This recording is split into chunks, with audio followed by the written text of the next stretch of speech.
For some of you, I know you're new. Some of you haven't been here in a while, and I get that. That's okay. So let me go ahead and remind you of who we are as a church. We are a church for those who've given up on church, which means a lot of different things. It might mean for some, you've been hurt by church in other places, and for others, you're looking for something a little bit deeper. You're looking for God. And maybe for some of you, you kind of need that after this week. Like maybe you went through just a really hard week. There were spaces in your life. It could have been at home. It could have been in family relationships. It could have been with a job or at school. It could have just been with your own personal health. But there was a hard space you had to exist in this week, and I get that. And so as we are about to dive into God's Word, and I recognize that coming in here in this room, we might be saying, hey, I'm fine to everyone around us. Things are going good, but you had to deal with a hard space this week, and you're going to have to go back to that hard space. And right now, you're like, I'm just looking for a little bit of moment where I'm not thinking that hard space. I'm apologizing, first off, for bringing it up. Secondly, I want us just to come to a moment of prayer right now, that God would still our hearts, and we might hear a good word from him today out of his word. Would you just please bow your heads and pray with me?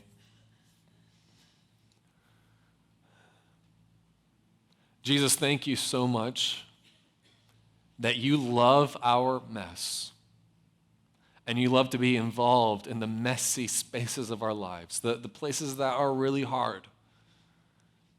And we all have them, Father. And we've all experienced them this week, I imagine.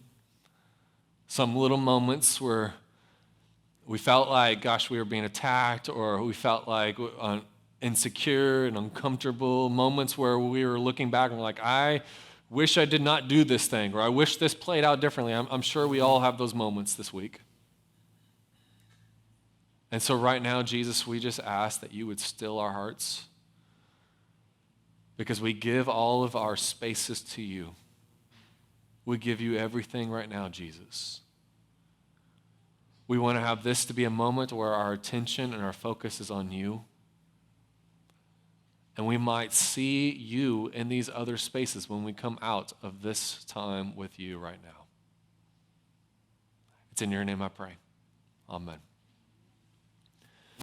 So when Jody and I got married, the week after we got back from honeymoon and all, we attended this church. And at this church, we met this other couple our age. They kind of looked like us, but they were blonde. It was kind of a funny little deal. They're young adults, and we met them, just greeting. They happened to sit around us, good morning and all that. And then right after the service of the church, that Sunday, they had a, new members or informational luncheon. So we were like, Jody and I were like, okay, let's grab a free lunch. We'll go. And turns out this other couple was there. We end up sitting at the same table, and their names are Jason and Jessica Wolf. And we get to talking with them, and we're like, yeah, we just got married last week. And they're like, oh, that's funny. We got married last week. And we're starting to count, and we're like, okay, so what day did you get married? And turns out they got married the exact same day as us, so we could go. And we're like, well, that's weird. And is this your first time being in this church? Yeah, it's your first time being in church. I'm like, okay, that's two things that are weird. And I'm talking with them, and turns out Jason, he grew up in a town right next to mine, and so we played each other all the time in sports growing up, never realized who the other individual was. And we're talking, and we're like, okay, so where did you go and honeymoon at? And they told us, and Jody and I just kind of looked at each other, and we're like, we were in the same place. And we're like, okay, this is a little weird. This couple, it's like, God, you're like, did you accidentally, copy our lives with someone else? And because they're having the exact same story, and it was a little creepy. And then we get in the car leaving the service, and we're heading home to the apartment that we had just moved in that week, and they were behind us. And Jody and I were just kind of whispering. We're like, okay, they're following us from church, pulling into the same neighborhood. Turns out they also moved to the same apartment complex that week. They were our neighbors. I have never met anyone in my life where God was so clearly saying, this is going to be your friend, right? But they did. They became great friends for us. We love anytime we get a chance to see the Wolves. They live in a different state than us, but when we travel home to visit family, we always take a long detour to go and visit them just to have lunch. And they come up and visit from time to time here. And Our kids are the same age, so we're having enjoyment of watching our kids now play together when we get together. And they're the kind of friends that when times have been hard over the past 2 years for each one of us, we've dropped what we're doing and we've driven several hours out to go be with them. I remember not too long ago, back around Christmas, we drove out to the hospital to be with Jessica and Jason as they were going through a situation. And we spent a while out there with them because that's what you do with some great friends who have been there for you at some really good times and some really bad times as well.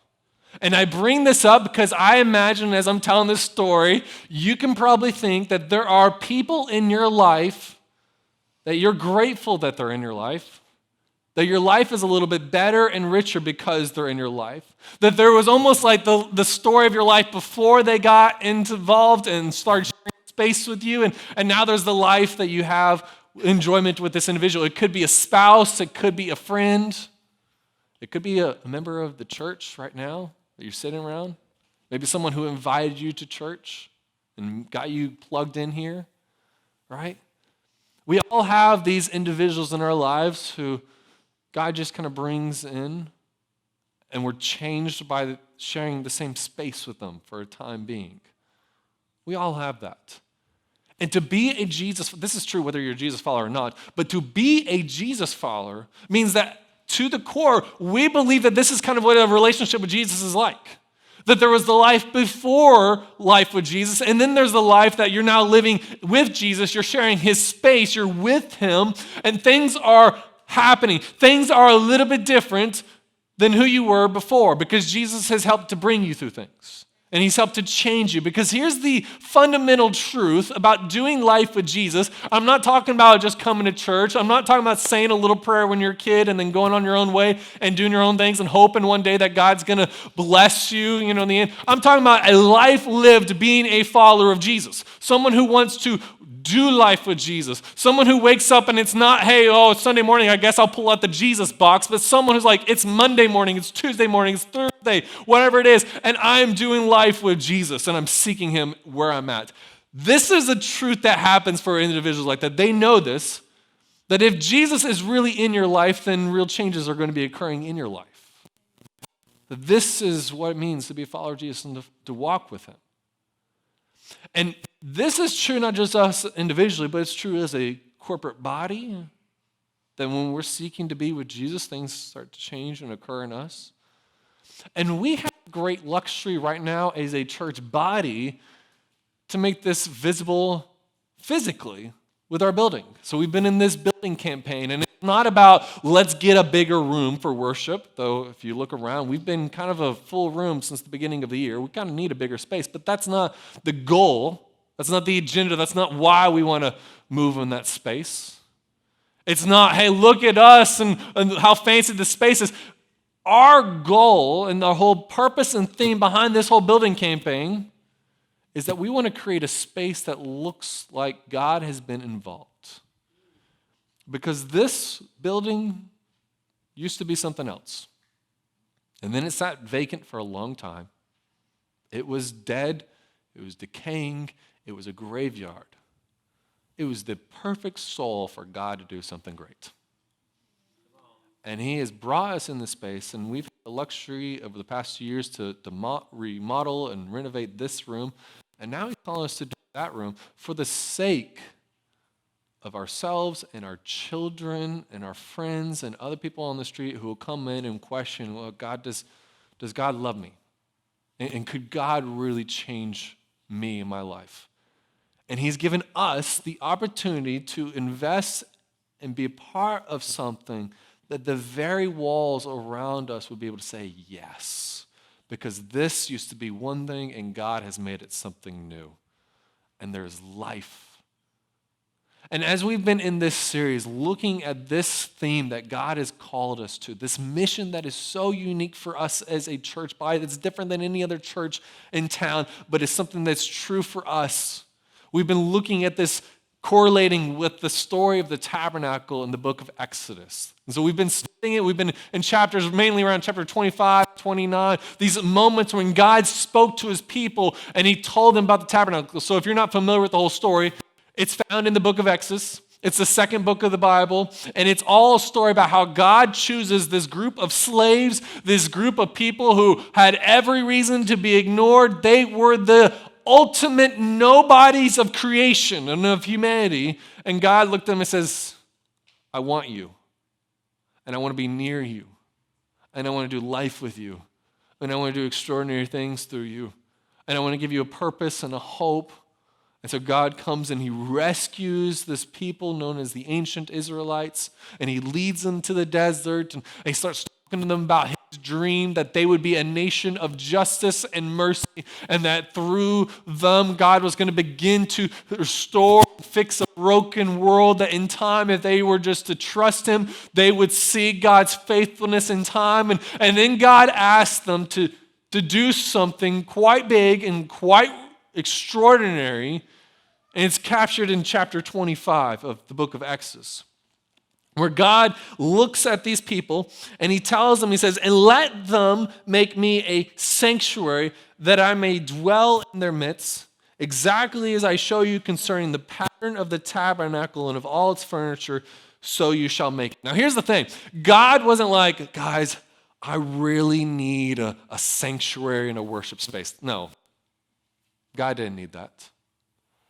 But he knew that these people needed something that they could look to and be reminded God wanted to share space with them. That God wanted to dwell in their lives. That all this that God was a part of, they would look at this tabernacle and they see all these elements about the Garden of Eden and all this story about how God was going to come and restore this world, how God was going to set things right. They needed that reminder because dark days were ahead of them. And they needed something they could physically look to and say, I know God is with us because I could see it.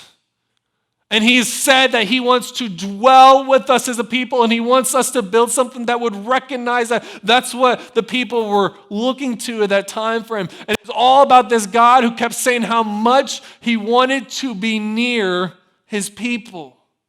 He didn't want to be distant. He didn't want to have a long distance relationship of like, hey, I'll be pen pals with you and I'll send you letters from time to time.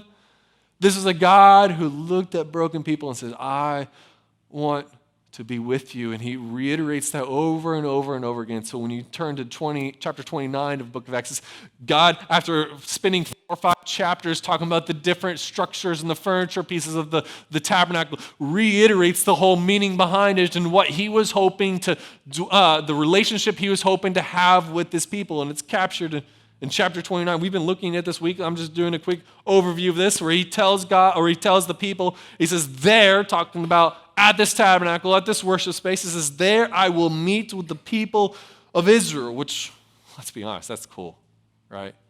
Where God is speaking, the God who spoke creation into existence is like, I want to be there and meet with you. That's what he's telling his people. And in that space, something's going on, right? Or the very next sentence, he says, and it shall be, in that space, it shall be sanctified by my glory. Notice he doesn't say, at that space, you're going to have the greatest sermons and you're going to have the best worship music or things like that. No, he says, at this space, I'm going to be present, and in my presence, things are going to change. That's what it means when he says sanctified by my glory. That's what God is referring to. He's saying that in the space that he occupies with his people, that there's going to be some transformation that's going to happen, because they're going to be with the God who transforms all things. Meaning that when we're with him, something's going to be happening. That's what he's telling them. And then he goes on, he says in verse 45, he says, and once again saying, here's the heart of God, speaking to the kind of relationship he wants with his ancient Israelites. And it is still true for us today as Jesus follows, because Jesus echoes the same thing. He says, and I will dwell among the people of Israel and will be their God. Remember, these are the nobodies. These are the people who weren't good enough, the people who were oppressed, the people that everyone else wanted to walk over. And here's God saying, I want you.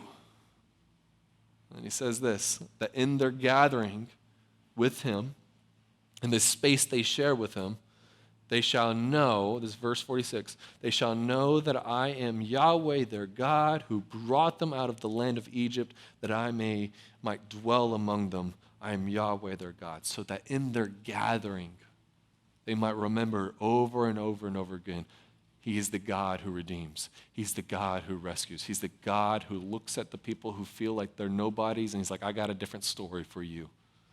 That is who this God is. That's what was happening in their gatherings. And we've been looking at that over the past few weeks about this whole building campaign and how it relates to the tabernacle. Not to say that church is about a building, but that there's something similar going on here. And is that the fact that God wants to share space with His people and He invites them to contribute to that. And as we looked at last week, in that space, He equips us to follow Him, to do great things for Him. But I'm going to ask the question that is so oftentimes on the minds of people, or the very least is on the minds of people who look at Christians, and it's like, okay, so what? What is the real change that occurs when people are with God's presence?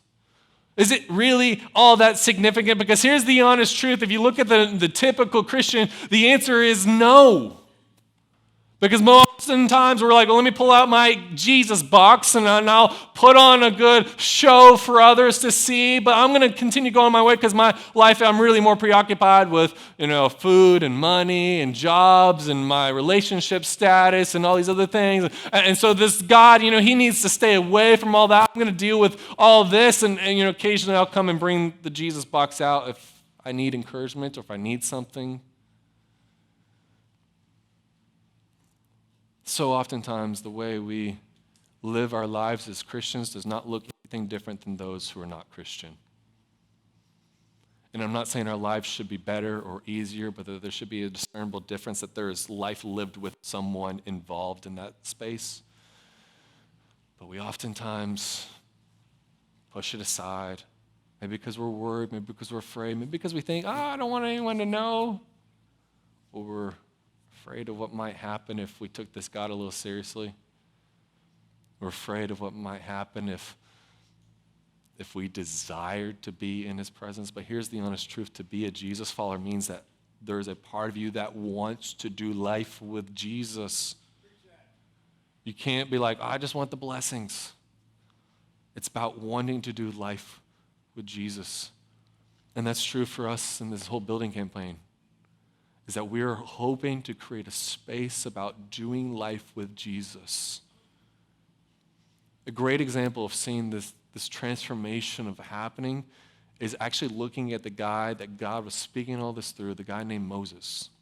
You probably have heard of Moses, right? You probably know his famous catchphrase. In fact, I'm going to count to 3, and I'm going to let you guys all say it together, right? Ready? 1, 2, 3. Yeah, so you guys have seen the movies, you've heard the stories. Moses, he goes up and he's like, let my people go. But what you might not know is that before that moment ever happened, Moses was an old man who was living out in the wilderness, who was hiding from the government because he was a murderer and he was wanted. He was an outlaw. His face was on posters up in the office where people are like, here's the bounty, let's get Moses. And he's an old man who has spent a long time hiding. And then God shows up and He's like, I want to start a revolution through you. Not the guy we would probably pick, right? All right. Even Moses is like, gosh, I haven't seen a human being in like 10 years. I've been hiding out with all these sheep, and you want me to come forward? And God keeps telling him, and you can see the story in Exodus chapters 3 and 4. God keeps telling him, I will be with you. Don't worry, we're going to get through this. And here's the thing. For Moses, that wasn't enough. You actually can read his story and his response where God's like, I'm going to be with you. And Moses replies like this. It's in chapter 4 of the book of Exodus. And says, then Moses answered, but behold, they will not believe me or listen to my voice, for they will say, Yahweh did not appear to you. See, Moses is living trapped in his past. He's like, there's no way people will believe that God is with me because they're going to look at me and be like, I remember what you did, right? That's how Moses feels. And so he starts asking God, he's like, God, I need some extra assurance that you're with me. I need some giftings. I need to know things are going to work out the way I'm hoping that they're going to work out here. I don't want to go into this hard situation right here, and I don't want to take a leap of faith without assurances that you're going to give me some blessings on the other end. And if that's kind of where your relationship with Jesus is at the moment, where you're like, God, I need some extra assurances here. I need these things to work out for me in this certain way. I need these blessings. I'm not judging you. I mean, that's okay, because look, even the guy who God chose to lead these people, that's where he was. That's where he started. But if you continue reading in the book of Exodus, by the time you get to the end of the book, a few decades have probably passed, and we see Moses as a different man. And the story goes that Israel has gotten themselves in trouble. They were like, yeah, God, we love you. We're going to worship you. We're going to be so committed to you. Okay, is he not looking? Let's go this way, right? Because what they did after they exclaimed their love for God, they're like, let's go make an idol. Let's make it this golden calf, and let's say this is our God. And so in Exodus chapter 33, we actually read God's response to this. And you might be sitting thinking, well, was God about to throw down the lightning bolts? Is he angry? Is he frustrated? He does threaten these things, but he also says this word, and it's really challenging. We're in verse 3 of chapter 33. God tells him, he says, go up to a land flowing with milk and honey, but I'm not going to go up among you, lest I consume you on the way, for you are a stiff-necked people. Here's this God who in this moment is looking, he's like, they don't really want me.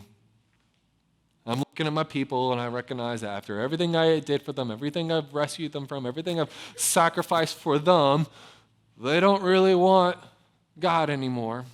So God's like, okay, you want this blessing, you want this home, I'll give it to you because I gave promises that I was going to give that to you, and I'll make sure you're good and safe on the other end, but here's this guy who's like, but I'm not going to be with you. Can you just feel the agony right there that God must be expressing? And maybe for some of you guys, you've experienced that, where you had a relationship in your life and you thought this meant everything to you and you poured your heart and soul into it, but then it turns out that the other individual, the relationship wasn't that meaningful to them. And after they kind of got what they wanted, they were gone or interested in other things, and you felt like you were the only one who was investing in this relationship, and it was painful in that space. If you've ever been there, it's kind of where God's at in this moment, where he's walked with these people for a long time, and he's weeping. He's like, what they really wanted was this extra blessing. They didn't want God. They didn't want him to be involved. They wanted to be the representatives of God, to put the label and the status of we are the people that God has rescued, but we don't want him in the room with us. And Moses is hearing this. And now imagine a younger Moses probably would have been like, okay, because what I really wanted was this thing over here. Because in the beginning of Moses' story, that's how he spoke. The presence of God in his life, it didn't matter. He wanted the blessings. But Moses, as an older man, responds a little bit differently. He repents on behalf of his people. And then he says this, verse 15. And Moses said to him, to God, if your presence will not go with me, do not bring us from here. Here's the shocking moment. Moses is having this conversation with God. He's like, God, you've kept all these promises. You've watched over us. You've protected us. You've brought us here. You say that if we could have all these blessings without you, but I'm recognizing I don't want to step into that without you. And so I'm going to stay in the wilderness. I'm going to lead these people in the wilderness in this hardship in this really difficult place unless you're going to go with us. See the transformation? What he wanted when he was younger is not what he wants when he's older. It's like, have you ever gone through a transformation in your life where all you wanted was this award or this acclimate or this thing over here, and you were working so hard for it, but then you got it, and then you're like, well, that didn't really satisfy what I really wanted. That's what Moses is. And he's wise enough to recognize what he really wants is God's presence. Because he knows where God is present, that's where the real significant things happen. So here's what he says in verse 16. He says, "Is it not in your going with us so that we are distinct, I and your people, from every other people on the face of the earth?" See, Moses understood something that I think a lot of people kind of forget, that we are nothing without God's presence with us. We are absolutely nothing, and there's nothing we can do or accomplish. Imagine if more Christians had that kind of perspective. Or rather than, all the gifts and talents and things like that, we were instead a collective people who are like, we just want to be near the heart of God, and we want to be following with where he's going, with where he's leading, and we don't want to step into the things unless we know that he is a part of that space.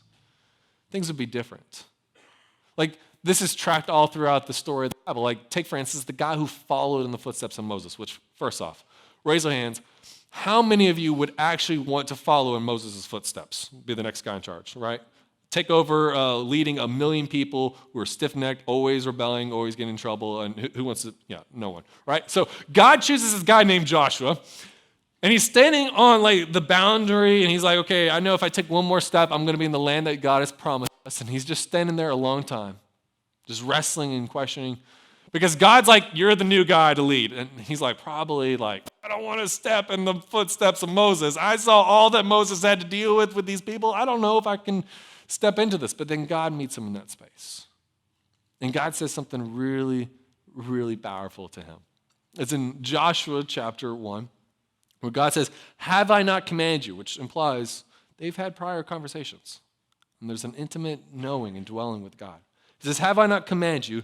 Be strong and courageous. Do not be frightened and do not be dismayed." He's like, God's telling me, he's like, it's time for you, Joshua, to man up. There's going to be quite some challenges up ahead. There's going to be things that are going to ask more of you than you feel like you have what to give.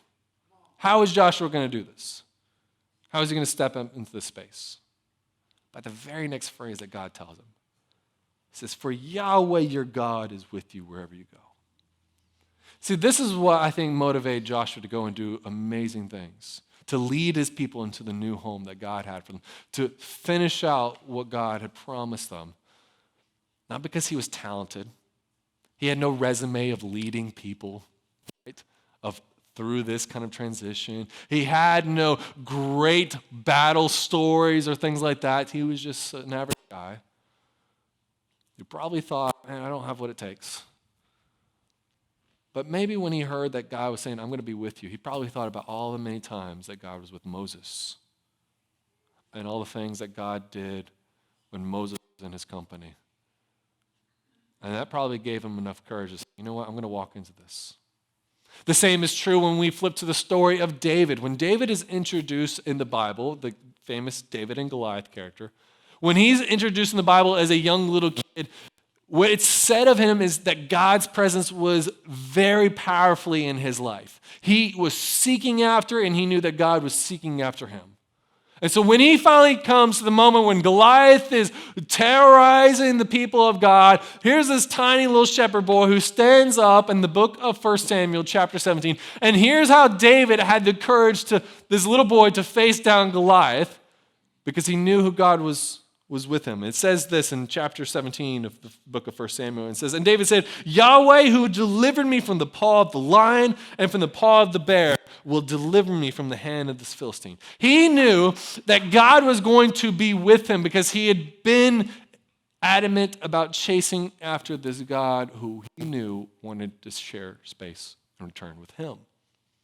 The same thing is with Jesus. Certainly when Jesus walked around as God in the flesh, you could see all the things that he did in this biography is known as the Gospels in the New Testament of how he changed so many lives around him. And then in Matthew chapter 20 or chapter 18, Jesus says something that is so crucial that should even change how we even come into church, with expectation.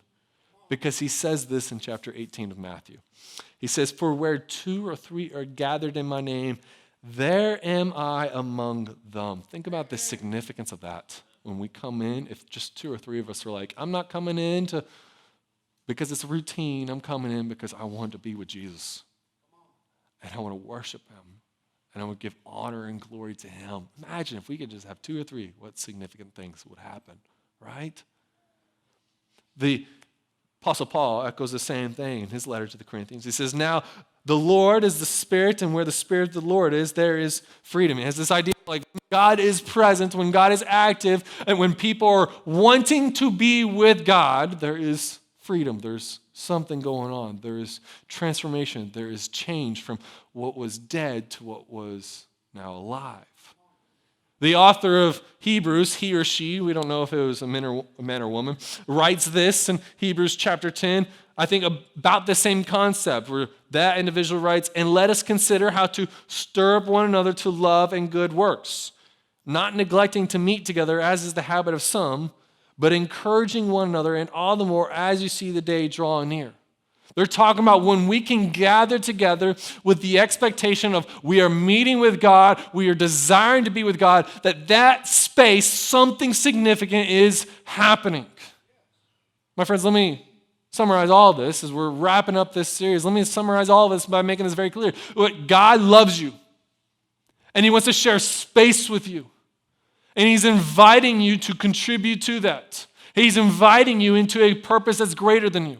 And in that space, he equips us, but it's also in that space that we discover something truly significant, something that relates to us moving into this future space.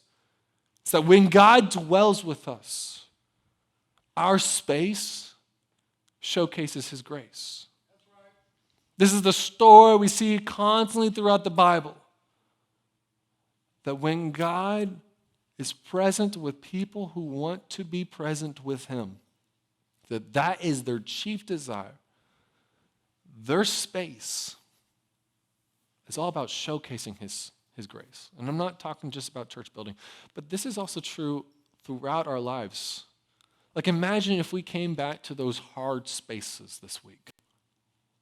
The marriage, the family home life, the extended family life, the kids, the school, the jobs we work, our own personal health. What if we came to those and rather than ask, oh God, why is this happening? Or God, please take this away. We rather instead said, God, use this space to showcase your grace.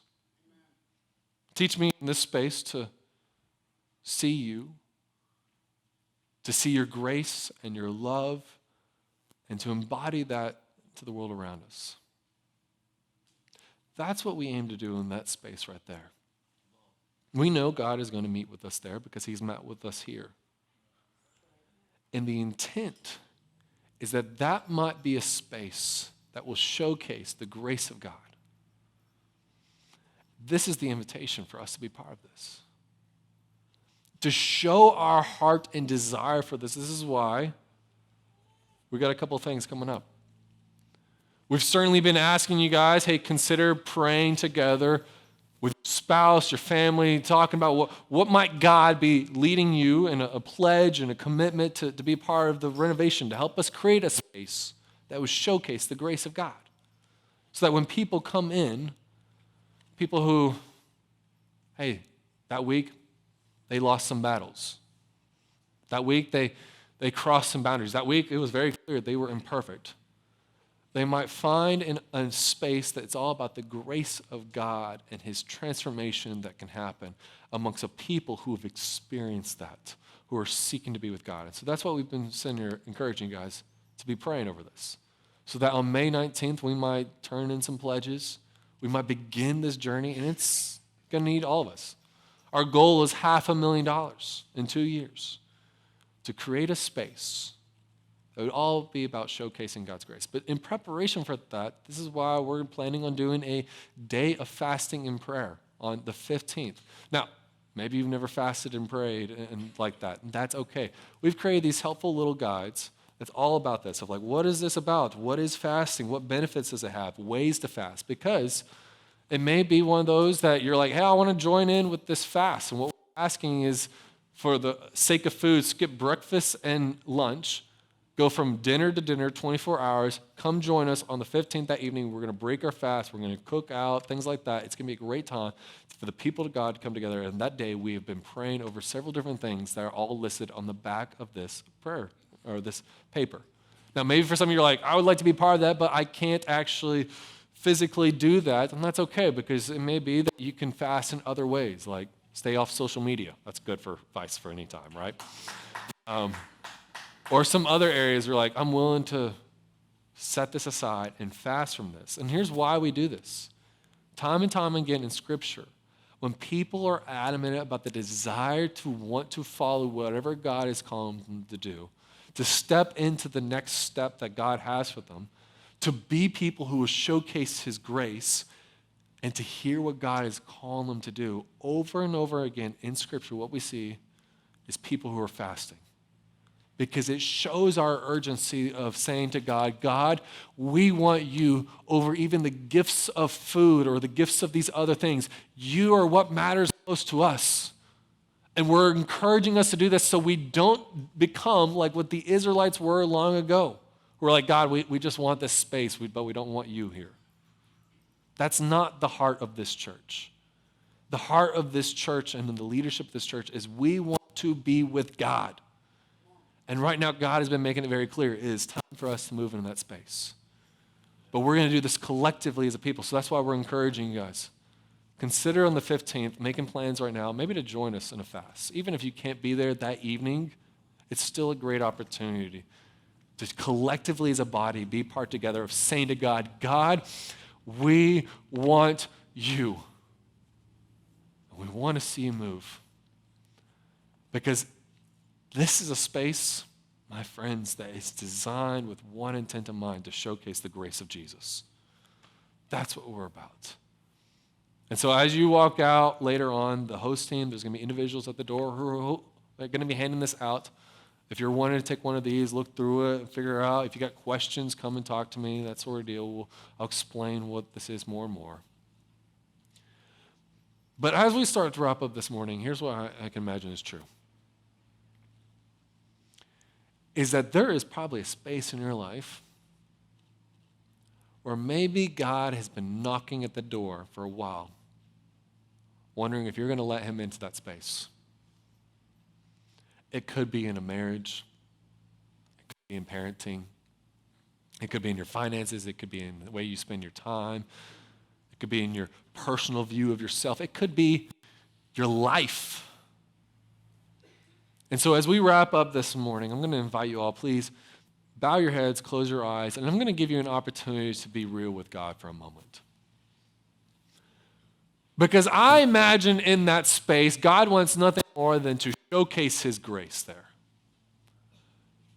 And maybe it's time that we start inviting God into those hard spaces. And maybe it's time that we start saying different things like, God, what do you want to teach me through this hard space? What are you showing me in this hard space? Where can I see your grace and where can I embody your grace more? And so I'm going to be quiet for a moment because maybe you need to get real. And maybe for some of you, God's been trying to get your heart. He's been trying to make it clear that he wants your life. And maybe this is where it begins for you, is that God is trying to make it clear that what you need is him. That your whole life is a space that does not have God. And you need to surrender to him. Look, we had 5 people baptized last Sunday. We had 3 more before that. We've had more people baptized in 2024 than in the 5 years I've been here in church. But I know God is not done.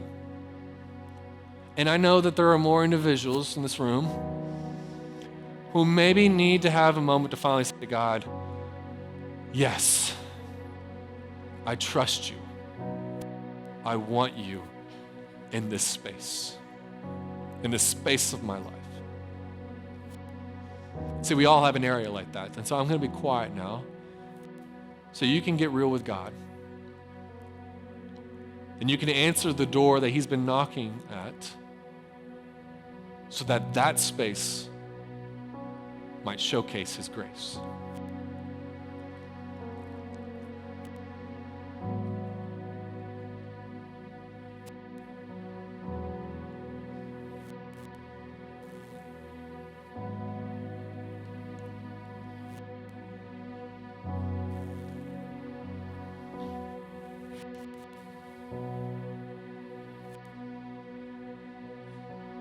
Jesus, praise your name.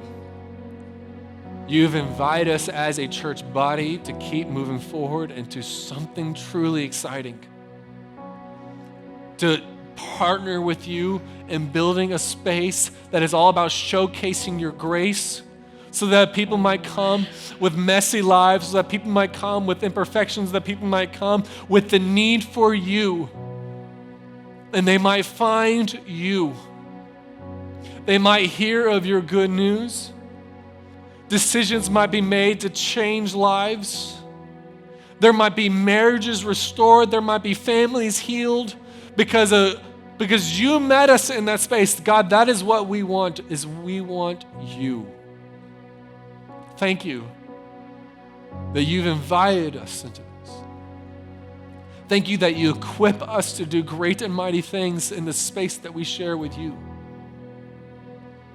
Thank you most of all that you look upon us and all of our imperfections and you're not bringing up a past, but you speak about how much you love us. I'm reminded of Moses who, he in the beginning, he held himself back. He's like, I'm an outlaw. People are not going to listen to me because I have a record and a past. But you never once brought up his past against him.